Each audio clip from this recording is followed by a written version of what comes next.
یہ کہانی ہے 6 اور 7 مئی کی درمیانی رات کی، جب خاموش آسمان پر اچانک آگ برسنے لگی۔ ایک خفیہ آپریشن جسے انڈین میڈیا نے آپریشن سندور کا نام دیا اور پاکستان نے اسے جنگ کا آغاز قرار دیا۔ پاکستان کی فضائی حدود میں اچانک میزائل برسنے لگے اور پھر ایک سوال نے سب کو چونکا دیا کہ پاکستان جو دنیا کے جدید فضائی دفاعی نظام رکھتا ہے، ان میزائلوں کو پہلے کیوں نہ روک سکا؟ کیا پاکستان کا ایئر ڈیفنس سسٹم ناکام ہوا یا حقیقت کچھ اور تھی؟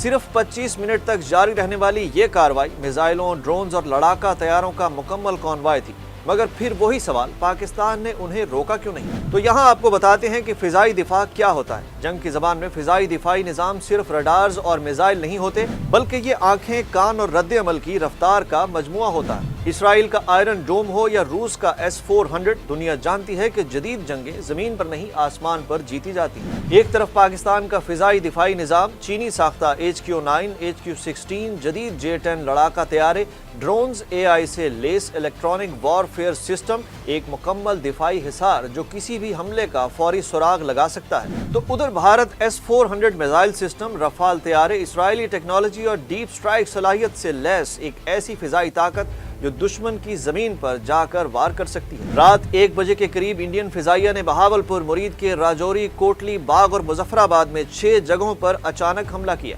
24 میزائل داغے گئے، دعویٰ دہشت گردوں کے خلاف کارروائی کا، لیکن پاکستانی فوج کے مطابق نشانہ عام شہری بنے۔ تو یہاں سوال آیا کہ اگر پاکستان کے ریڈار سب کچھ دیکھ رہے تھے تو حملے سے پہلے کارروائی کیوں نہ کی؟ سابق ایئر وائس مارشل اکرام اللہ بھٹی کہتے ہیں، فضا سے زمین پر مار کرنے والے میزائل بجلی کی رفتار سے آتے ہیں اور ان کا پرواز کا دورانیہ چند سیکنڈز ہوتا ہے، میک 3 سے میک 9 تک، یعنی آواز کی رفتار سے 9 گنا تیز، اور ان کو روکنے کی صلاحیت دنیا کے کسی ملک کے پاس 100% نہیں، نہ امریکہ، نہ روس اور نہ ہی چین۔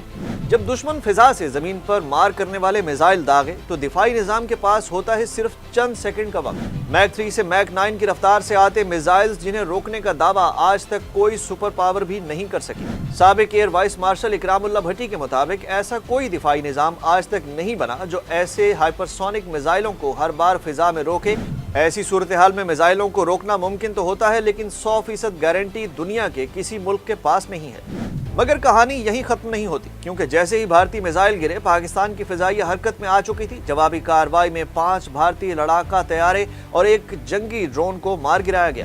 ان میں 2 رفال طیارے بھی شامل تھے جن پر بھارت کو بڑا فخر تھا۔ انہیں گرایا گیا جدید PL-15 میزائل سے، جو فضا سے فضا میں 200 کلومیٹر سے زیادہ فاصلے پر مار کر سکتا ہے۔ 6 اور 7 مئی کی رات ختم ہو چکی، لیکن یہ یاد دلاتی رہے گی کہ جنگ کبھی خبردار کر کے نہیں آتی اور دفاع ہمیشہ جاگتا رہتا ہے۔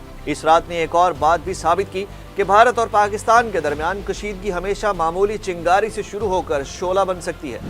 یہ صرف ایک واقعہ نہیں تھا، یہ تھا ایک انتباہ، ایک دہکتی لکیر جس کے دونوں طرف جنگ تیار کھڑی ہے۔